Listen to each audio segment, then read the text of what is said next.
Welcome to the Future of Leadership. I'm your host, Zoë Routh, leadership futurist, author, and adventure seeker. Here we like to ask the big questions of what if and figure out what we need now for what's next. Together we will work through leadership and life transitions with grace. Now, on with the show.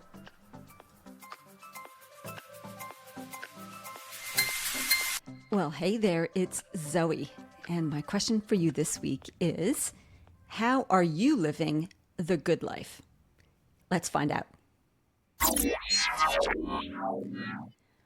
Well, it's Friday as I'm recording this, and I am just back from my third excursion with the Granny Grommets. I think I mentioned this on the last episode. This is a group of 50 plus, really 60 plus women, 60-year-old plus women, I should say. There was about 120 of us on the beach today, and we just rode the shore dumpers on our boogie boards for an hour, and I came back starving and exhausted. Who knew that just riding the froth could be so tiring? So I'm continuing to develop networks and contacts and, dare I say it, friends at these excursions into Newcastle good life living. Yeah, it's feeling good.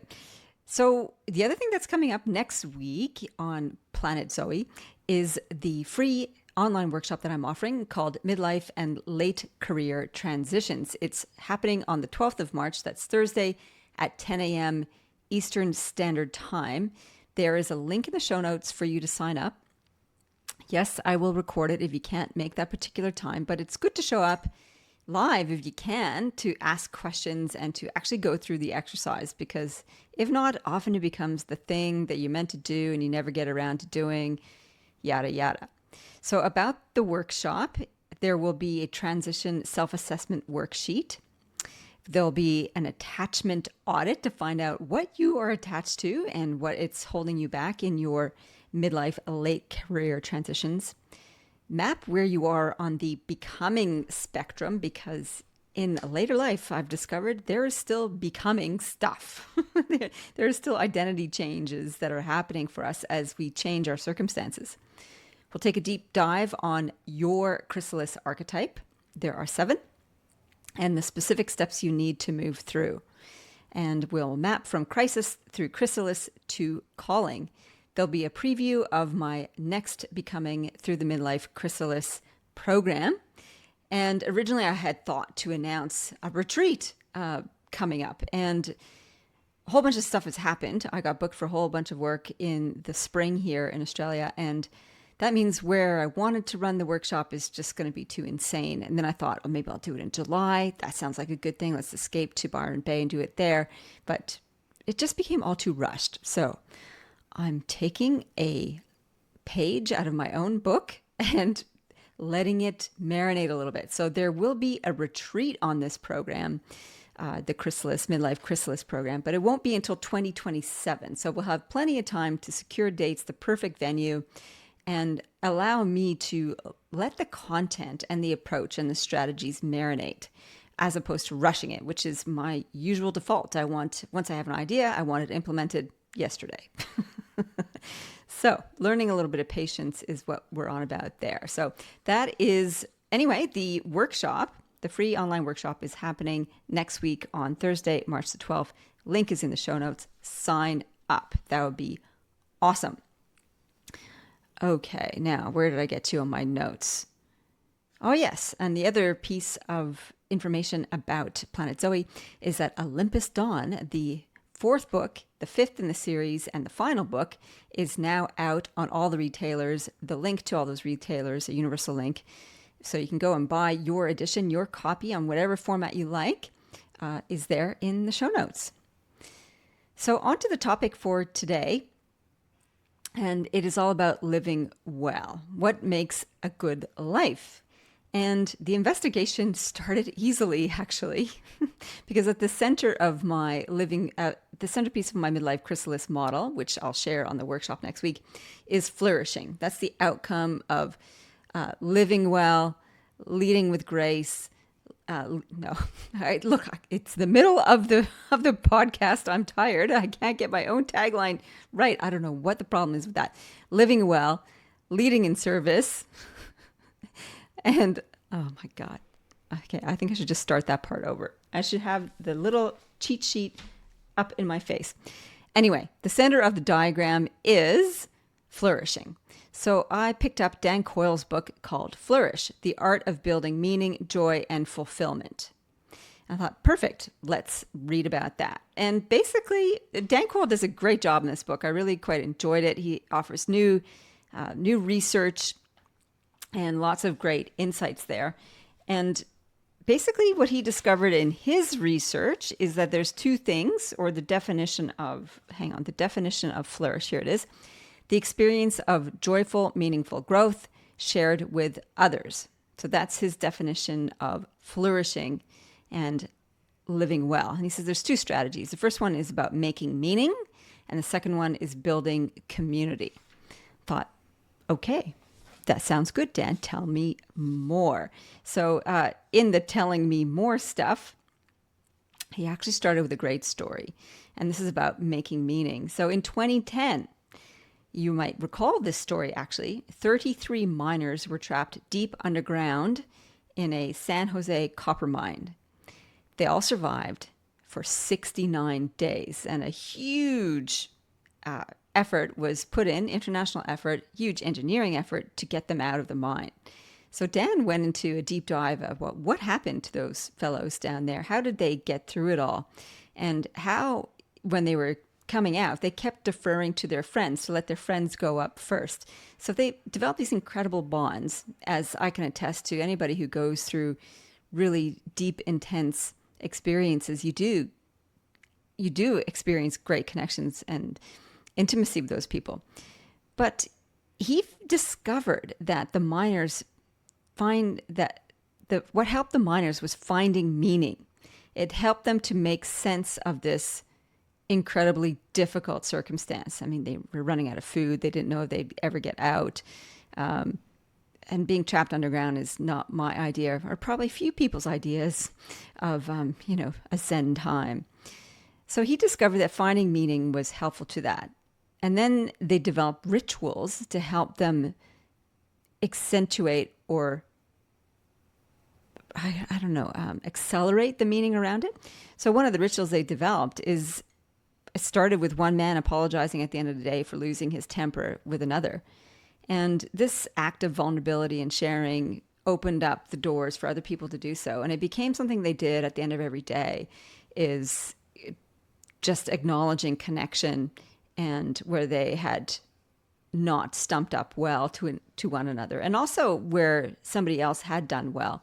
So this ritual of recognition and confession and connection was a big part of helping them make sense and find a way through this difficult circumstance. But one of the probably the start of the gift to the miners of finding meaning in their difficult circumstance is there must be a reason for this. And one of the miners picked up on the fact that the mine had collapsed on a particular day, and there must be a sign from God. There must be another reason for all of this. And so what happened is that the other miners fell silent and just gave space to that thought. What if there is a bigger meaning to our experience? What if there was something useful and powerful and sacred that can come out of this?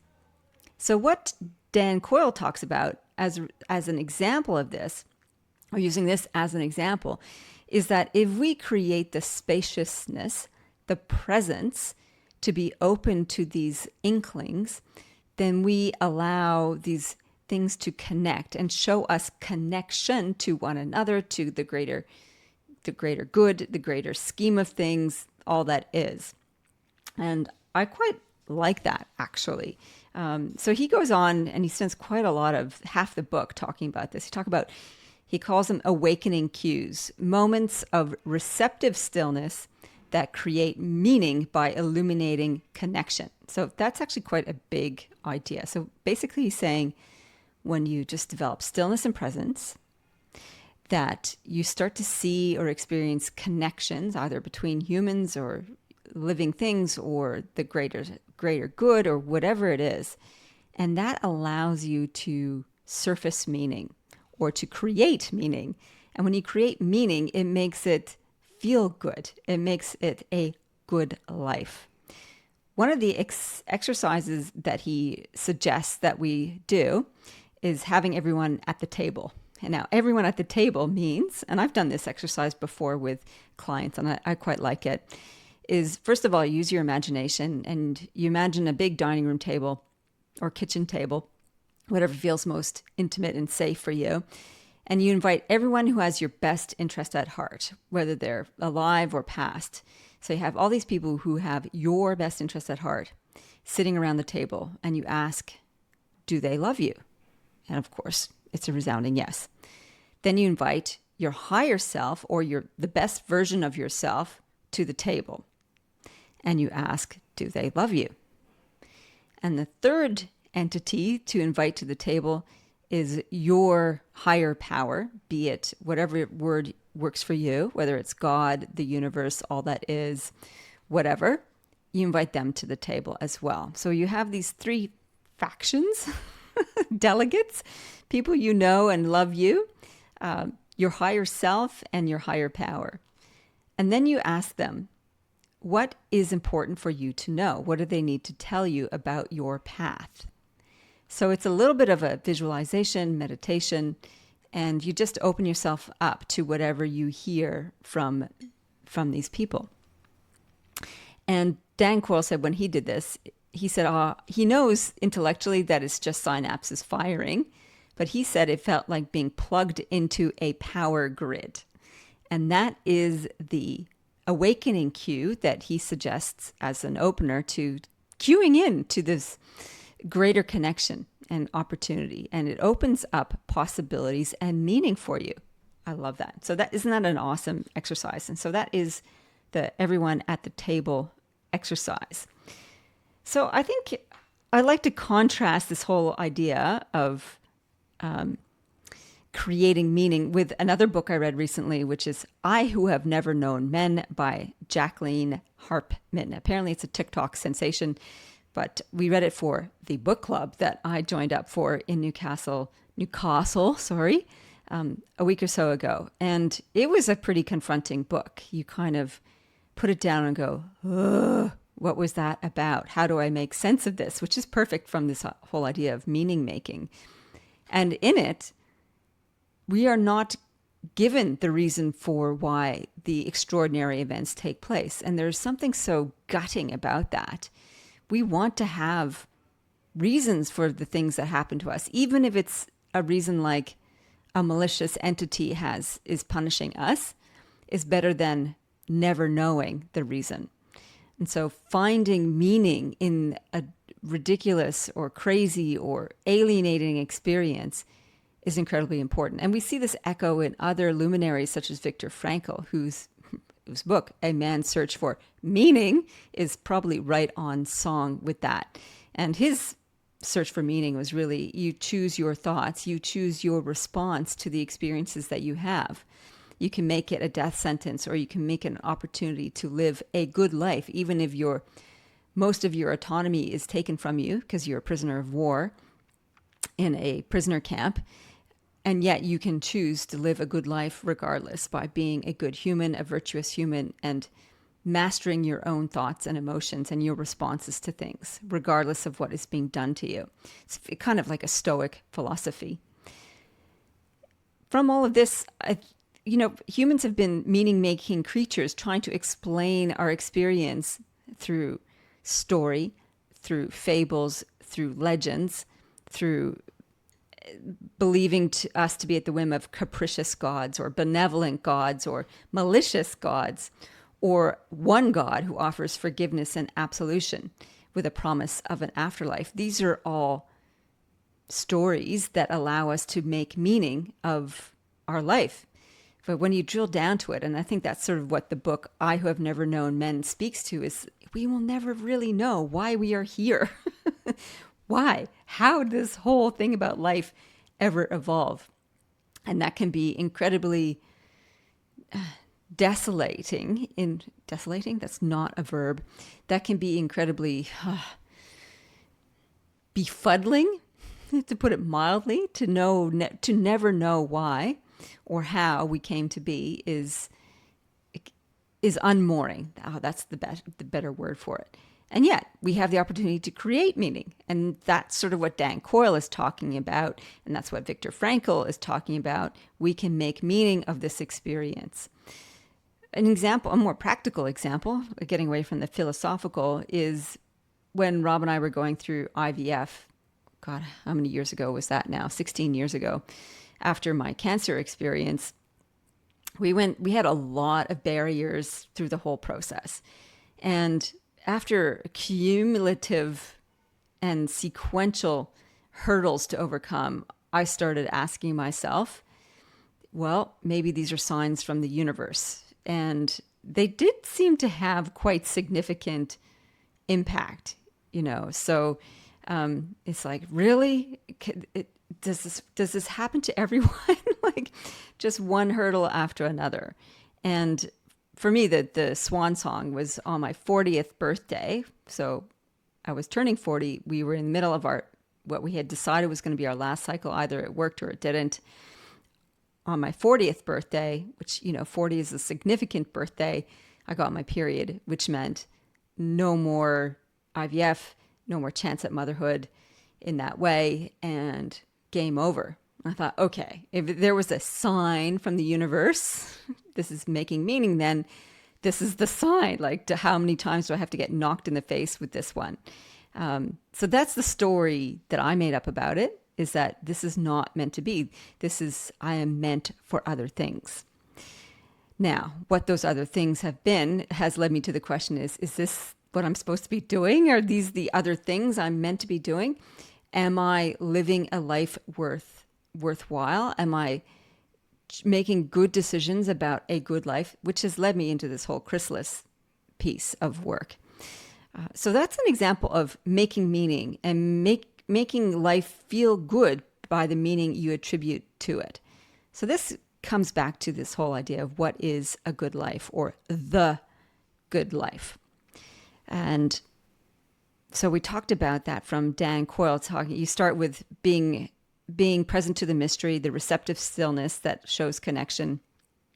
And the second part of his message is to create community. And we spent quite a lot of time on that in one of the earlier podcast recordings about mattering, how we create connection with others, and then contribution, and then a sense of community.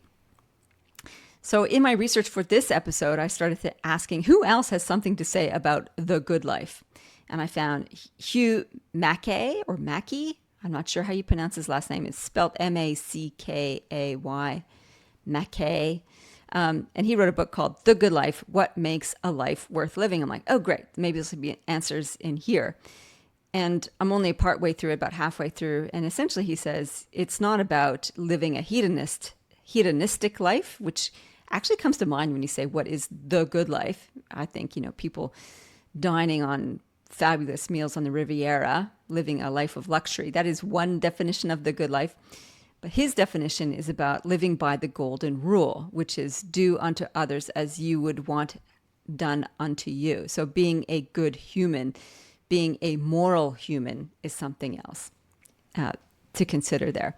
So that led me on to, okay, brain explosion of what else is out there. And there are multiple different ways of tackling this idea of what is the good life. Martin Seligman, who is the founder, I guess, or pioneer of positive psychology, has a framework. It's an acronym called PERMA. And for him, being happiness is about having positive emotions or purpose, engagement, being absorbed in a task, relationships that are solid and flourishing, meaning, and accomplishment. So that's PERMA. And that has been used to help people build their focus in their work life and personal life. It has echoes, or it made me think of Dan Pink's work in Drive, which is what makes good work. And he picked up a few of these, and his three main principles are about having autonomy in your work, so independence and freedom to do whatever you want, the opportunity to build mastery in your skill, and purpose, to have a sense of purpose to the work that you do. And that's his recipe for good work, linked to good life. So I dug a little deeper, and this whole idea of flourishing goes back to Aristotle. It seems like everything goes back to Aristotle. And he talked about happiness, but with the word eudaimonia, eudaimonia. And this is the principle of living well and doing well over a complete life. And flourishing is a way of living.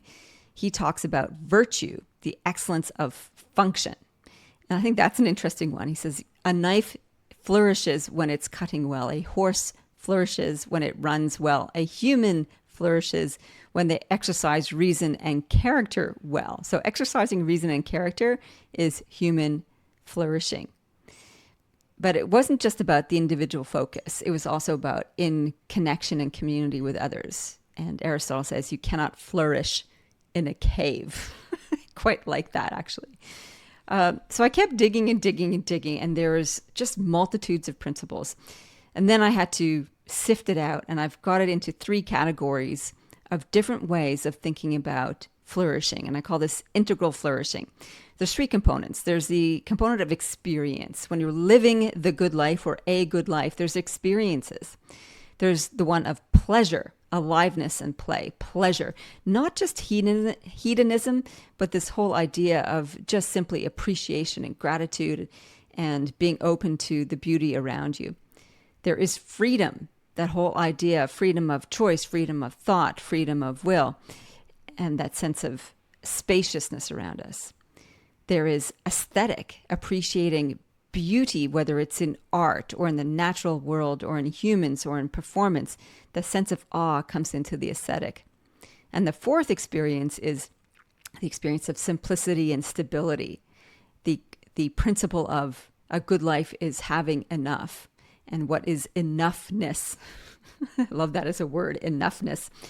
So that's four experiences that we could explore: pleasure, freedom, aesthetic, and simplicity.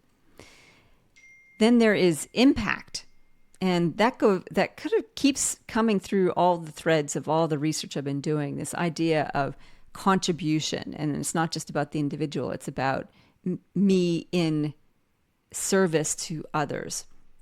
There's contribution. There's relationship. How am I interacting with other humans?